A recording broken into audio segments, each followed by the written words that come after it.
Bonjour à tous et à toutes, c'est Stéphane de SRC Bois, j'espère que vous allez bien. Alors aujourd'hui, une nouvelle vidéo, une vidéo projet. Alors le projet que vous voyez derrière moi, c'est la fabrication de ce dressing. Alors c'est un projet vraiment passionnant à réaliser. J'ai pris énormément de plaisir à faire ce dressing, même si c'est un projet qui a été assez long à réaliser. D'ailleurs, c'est pour cette raison que vous n'avez pas vu de vidéo la semaine dernière, parce que j'étais encore dans la phase de fabrication. Croyez-moi, j'en suis désolé. En tout cas, c'est un projet qui m'a fait aller au-delà de mes limites, un petit peu comme le projet par rapport au bureau et à l'étagère bibliothèque que j'ai fait il y a quelques semaines. D'ailleurs, je vous remets un petit lien si vous voulez voir comment je l'ai fabriqué.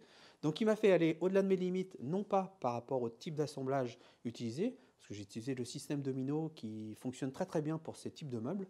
D'ailleurs, vous auriez pu utiliser d'autres systèmes tels que Vissery ou Equerre, ça fonctionne très bien. Donc il m'a fait aller au-delà de mes limites parce que en fait c'est un travail où il y a eu beaucoup de bois à traiter, beaucoup de bois à préparer. Et comme je le répète, moi je suis amateur, je réalise mes propres meubles.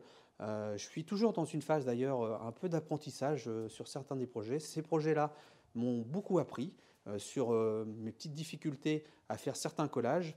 D'ailleurs, c'est un projet que j'ai réalisé en hiver et c'est vraiment pas la meilleure période pour pouvoir réaliser ce type de projet parce que moi j'ai un atelier qui n'est pas isolé. Même si j'ai un petit poêle à bois qui me permet de pouvoir augmenter la température et de pouvoir avoir les conditions optimum pour faire les collages, c'est vraiment quelque chose qu'il est plus facile de faire au printemps, par exemple. Je vous laisse regarder la vidéo et on se retrouve tout au long de cette vidéo justement pour que l'on puisse discuter ensemble de tout ce que j'ai réalisé en termes d'assemblage, de collage, de différentes petites techniques, différents matériels utilisés. Bonne vidéo et puis à tout à l'heure.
Un petit point d'étape par rapport à la réalisation de ce dressing. D'ailleurs, je vous remets un petit plan ici ou ici du dressing une fois qu'il sera terminé. Alors, j'ai collé pour l'instant 5 panneaux sur 6. Alors, les panneaux verticaux du dressing pour la colonne de 40, la colonne de 90, enfin l'angle de 90 et la colonne de 60. Donc, 5 panneaux sur 6. Un sixième qui, lui, n'est pas encore collé, qui est juste là derrière. Mais je pense que je ne vous le filmerai pas parce que c'est exactement la même chose que pour les précédents panneaux. Donc, ce sont des panneaux qui font 2,40 m de haut avec une petite surcote pour pouvoir les retailler à la bonne dimension. Et puis, ils font 570-580 mm pour une cote finale de 550. Vous voyez, une petite surcote aussi pour pouvoir les ajuster. Donc, ils sont sous presse depuis 24, même 36 heures. Parce qu'en fait, en ce moment, les conditions extérieures ne sont pas l'idéal. Il fait assez froid et assez froid dans mon atelier. C'est un atelier d'ailleurs qui n'est pas isolé. Ça, c'est une belle erreur au moment de la construction de cet atelier. J'aurais dû l'isoler, mais voilà, c'est toujours une question de budget. Bon, vous voyez là derrière, j'ai allumé le petit poêle à bois. Il me permet de réchauffer l'atmosphère pour avoir 12-15 degrés. Pas 20 degrés, bon, c'est pas le but non plus d'avoir 20 degrés dans l'atelier, mais bon, 12-15 degrés, ce qui me permet quand même de pouvoir réaliser les collages et essayer d'avoir des collages qui tiennent dans le temps. Donc j'augmente, quand il fait comme ça assez froid, les temps de mise sous presse pour pouvoir justement assurer la solidité des collages. Suite de la vidéo, ça va être le ponçage de ces panneaux, la réalisation des parties basses et des parties hautes du dressing. Donc on fera pareil un petit point d'étape pour que je vous donne quelques détails sur la fabrication et les petits éléments qui sont importants de pouvoir mettre en œuvre. Je vous laisse regarder la suite de la vidéo et puis on se retrouve un petit peu plus tard.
Petit point d'étape par rapport à la réalisation du dressing. Alors sur cette partie que vous voyez ici, c'est la partie angle, c'est la partie qui fait 900 par 900.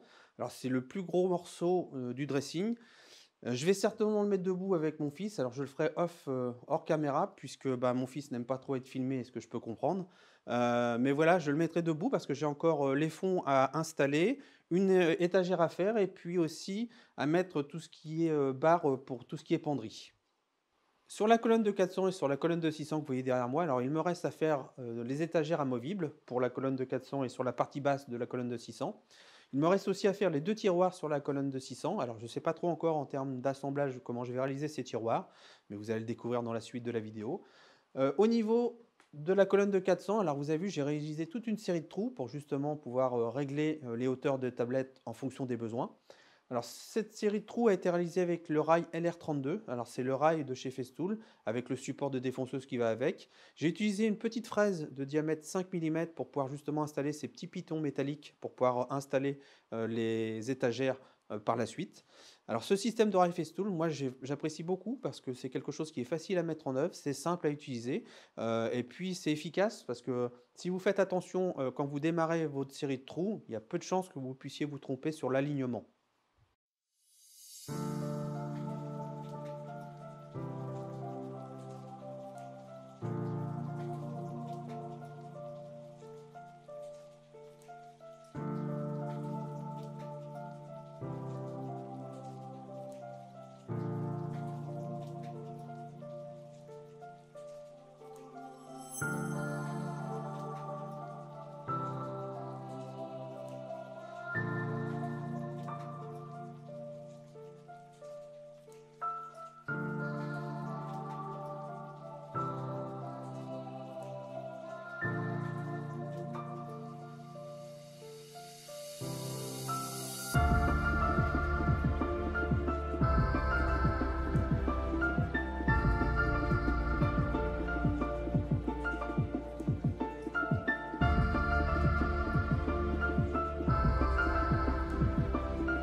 Et bien voilà, la vidéo est terminée. Alors j'espère qu'elle vous aura plu, j'espère qu'elle vous aura donné envie de réaliser votre propre meuble. En tout cas, c'est le but de cette vidéo. Alors vous avez vu, j'ai utilisé le système Domino, mais vous pouvez vraiment utiliser plein d'autres techniques d'assemblage. Le système avec des vis biais, ça fonctionne très très bien. En tout cas, voilà, j'espère que ça vous aura donné envie de vous lancer pour un projet de ce type ou tout autre projet, bien entendu. Donc merci beaucoup d'avoir visionné. Pour ceux et celles qui ne seraient pas encore abonnés, n'hésitez pas à vous abonner et à activer la petite cloche de notification pour ne pas rater les prochaines vidéos. À laisser un commentaire aussi en dessous, parce que moi j'aime beaucoup les échanges. À lâcher un petit pouce bleu, ça fait plaisir pour poursuivre l'aventure. J'espère que la prochaine vidéo pourra sortir d'ici 15 jours, parce que c'est un rythme que je vais essayer de tenir pour l'année 2021. Ce n'est pas un rythme qui m'est facile, puisque je le répète, moi je suis amateur. Je fais ça en plus de mon travail et aussi avec ma famille. J'ai besoin aussi de passer un petit peu de temps, on a besoin de passer un petit peu de temps ensemble. D'ailleurs, je ne suis pas sûr que la prochaine vidéo puisse sortir parce que je vais prendre un petit peu de repos parce que ce projet m'a pas mal sollicité. Donc, merci beaucoup donc d'avoir visionné. Je vous souhaite à tous et à toutes une très très bonne semaine. Faites de beaux projets, de beaux copeaux dans vos ateliers.